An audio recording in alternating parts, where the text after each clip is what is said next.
very much. Look at all you guys out on the town with your friends having fun, right? Yeah!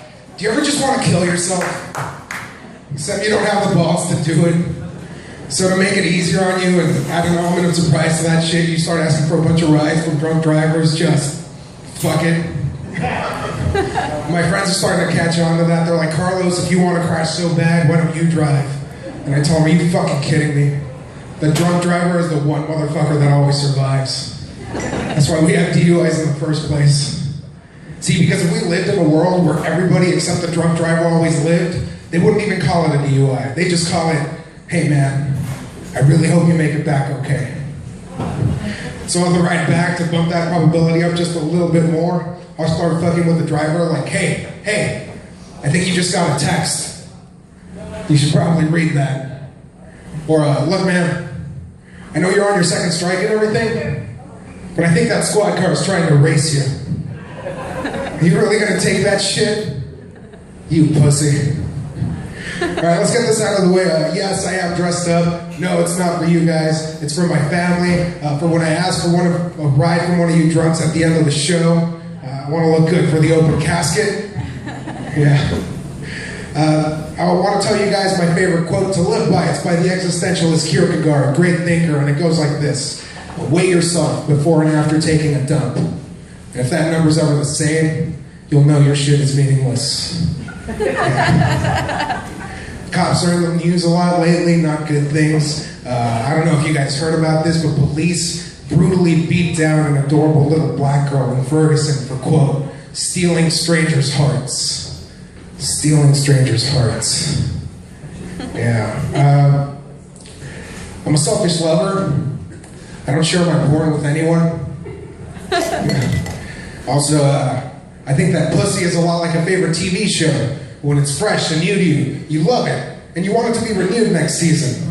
But after a couple of years, it starts to get old and predictable, and you think, well, sure, I don't want it to get canceled. I've already invested so much time into this. But at least add a new cast member or something. I don't know if you can tell from that last joke, but yes, I am single. Yeah. When I was young, I was still learning, so I would take everything literally. And my teachers would tell me to dream big. Now look at me.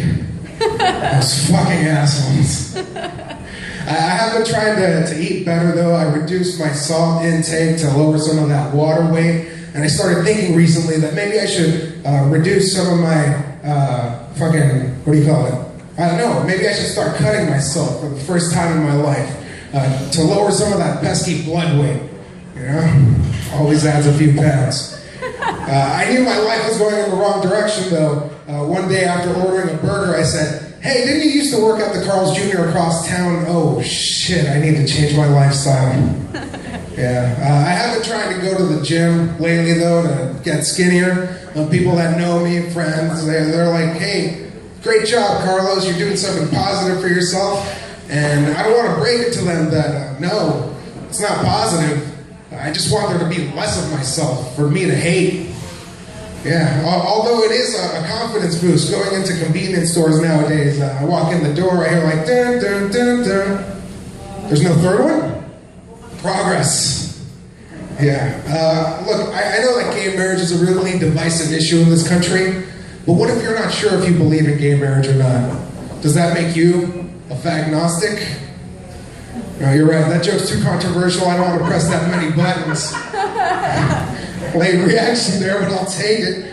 But yeah, I don't want to press that many buttons, so instead I'm just going to compare black people and Mexicans. That'll work. I think it's really funny the way that black people are always like, run, run, it's the police. And Mexicans are always like, corre, corre, es la policía. So different, you guys. Just different cultures. Or the way that black people always get big blocks of government cheese. Mexicans always get big blocks of government cheese with the fucking jalapeno on top. Oh, shit. By the way, though, I'm not biased. I do think it's unfair that minorities get advantages with things like affirmative action, while white people have to scrape by with things like inheritance and health insurance. God, I hate white people. By white people, I mean Jews and Asians. Is it racist that I don't trust Mexicans to valet park my car? Well, or is it racist that as a Mexican, I'm too broke and lazy to afford valet parking? Or a car, really? I don't know how many of you guys remember this old TV show, board game that was everywhere back in the day. Where in the world is Carmen Sandiego? Anyone? Back there? Yeah, I fucking love that game. I played it throughout my entire childhood. But like I said, I am Mexican, so I had to play the knockout version. It was called Where in San Diego is Carmen?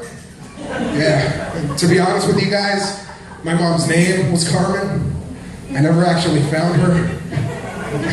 Don't say, these are jokes. None of this is real.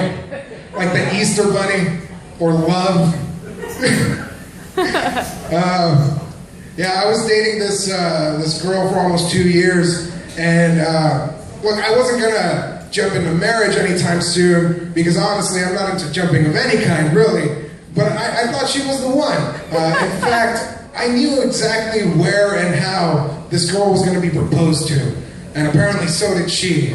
And that was anywhere by absolutely anyone else. Yeah. I'm sorry to get so serious and emotional with you guys, but when she broke up with me, she said that she couldn't love me anymore because she realized that I'd never learned to love myself. And I said, well, of course not. Because when you really think about it, what is love? Baby, don't hurt me. Don't hurt me no more. There you go. She also said that I was combative and unlikable, and I said, no, fuck you.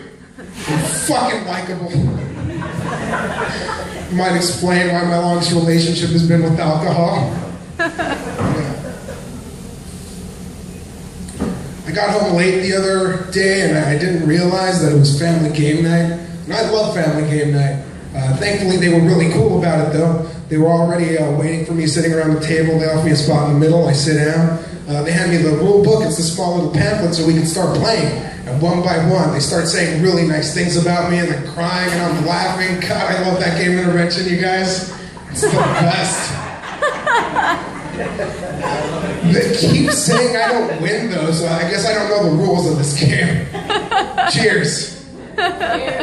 This isn't water.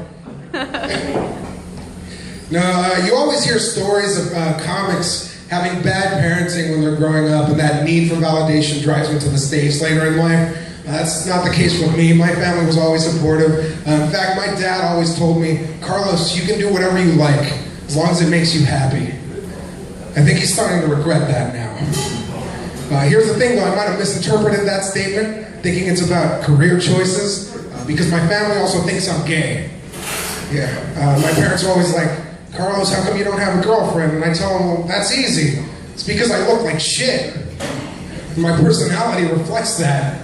I'm a pessimistic asshole who always views the negative side of things. And to top it all off, I'm broke. So what the fuck am I supposed to do, right? Take a girl out to the 99-cent store?